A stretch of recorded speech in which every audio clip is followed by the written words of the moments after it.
It is my absolute pleasure to be joined today by author Norman Coleman III. He is the author of the newly released book, I Will Walk with Jesus, A Journey to a Life Worth Living. And so, Norman, tell us about this incredible book. Well, thank you, Stacy. First of all, thank you for having me. I really appreciate that. This book, really, in short, is a journey. It's part of my journey, but it's also designed to be kind of a an eye opener and a guide for those who perhaps they haven't given up on God, but perhaps they've given up on church and things. So we can look at this book as my approach as a non-religious type of approach to Jesus, where you have a relationship, and so it goes through this process of just simply being a journey. It's really the brainchild from 1998 when I had an organization entitled the same, I Will Walk with Jesus Ministries.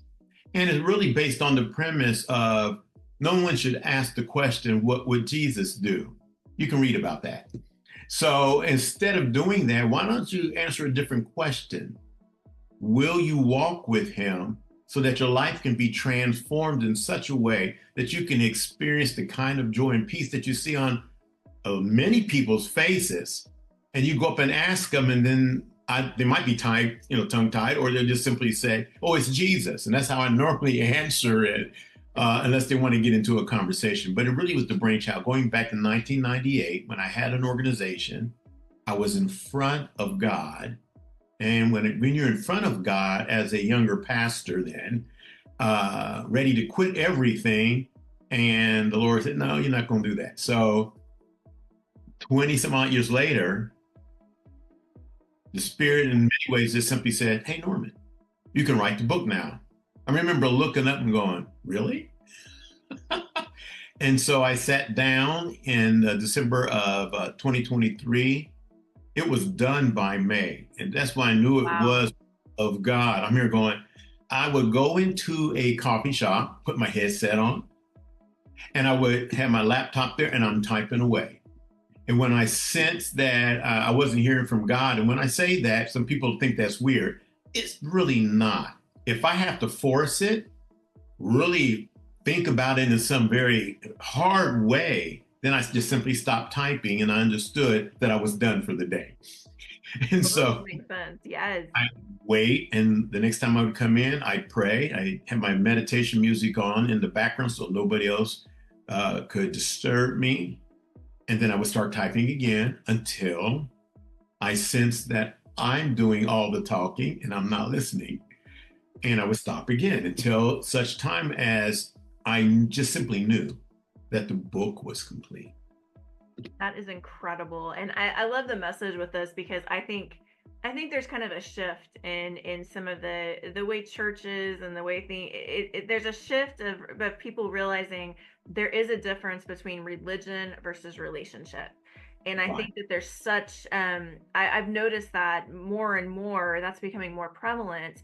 And I think that that's a powerful message. I'm so glad pastors such as yourself are making sure people realize that hey, the church is here. We're here to promote relationships, a relationship with Jesus, not just, this check the box religion, but to encourage that relationship with Jesus because that's when their life becomes whole. And I think that's incredible. So I support this. I love this book. I think this is great. I think it's fantastic. And you've already talked about this a little bit, but I would like to ask this kind of in a deeper sense than what you've already said. But, we talked about your inspiration and how, you wanted to start this book in 1998, and now you're doing it. What would you say though is that actual main inspiration point that where you said, okay, I'm doing this? Like, what was that main inspiration point that you're like, I'm putting this in a book, I'm getting it published, I'm getting this message out there? What would you say that was? That point came about really when, well, it's after I retired. And when you're within a church context and all the religion and I'm not going to call it foolishness, but a lot of unnecessary things that kind of bind you up so that you're unable to do what you really want to do. And at this point in life, I'm going, oh, wait a minute, now I'm free. Now I can go back to the original calling that God placed in my life. From Second Timothy 4, where it says, be an evangelist. It said, preach the word, be consistent in season, out of season. It has a list of things that I am to do, and I am to make full my ministry, do the work of an evangelist. And so for me, that became the inspiration. Okay, I'm free now. Now I have time in which to really share from my heart the good, the bad, and the ugly. There's some things in there. I tell some of my friends, don't judge me too harsh because Don't judge me. Right. it needs to be real. If it's not real, and if I'm not going to put in there the good, the bad, and the ugly, then it's a worthless publication, and it will not help anyone. So that inspiration came because I'm free to be able to do some things that I wasn't able to do before because of the, I call it the semi bondage of the religious stuff that gets in the way. Oh, I totally understand this. I'm sure we could both share stories of different things because I mean, there's so you're still dealing with people and people are imperfect, right? Whenever you're at church. And so it does. I totally understand kind of the bondage of like you love people, but at the same time, people aren't perfect and that brings imperfect things into religion, right? And so I think it's incredible you're doing this. What an incredible inspiration. And I love that you're being so genuine and real about it. I think people crave that right now. I think they're looking for that. And is there anything else you'd like to share with us today about you, your book, or the message within the book?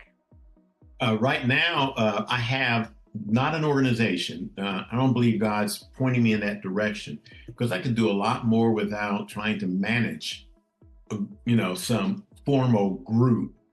At the same time, for me, this is a movement. I even have a website that is IWWWJ.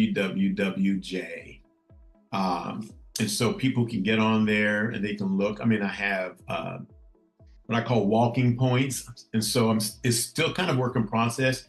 Hey, you can even get the book there, or you can get Witnessware or whatever. My whole point in all of this is how do I get the word out so that those who are seekers, those who are new believers, as well as those who are established, will have an opportunity to not just investigate Jesus, but go ahead and accept the challenge. Go ahead and get into that relationship. And if you have one, hey, build on it.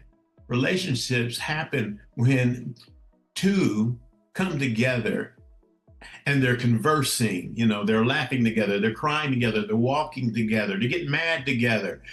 That's how you build a relationship. You can't do that by yourself. You can't do that with the book in of itself. You have to have that relationship, what I call the up and down one, which for me is the reason I'm able to have the horizontal ones.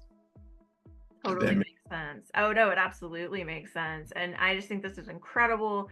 We want to, let everyone know where they can get this book. This is a powerful book. It's available online at Amazon, Barnes and Noble, Reader House, Apple Books, all of these places readily available. It's a great book that everyone should pick up if they want to take their relationship with God to that next level, to really understand that relationship that God seeks with us as well. And so, Norman, you have been an absolute delight to talk to. Thank you so much for taking time out of your day to talk to me. And I have enjoyed this conversation immensely. So, thank you so much. And thank you. Have a blessed day. And remember, don't ask what he's going to do. Walk with me. I love it. I love it. You have a blessed day as well. You too. Bye bye.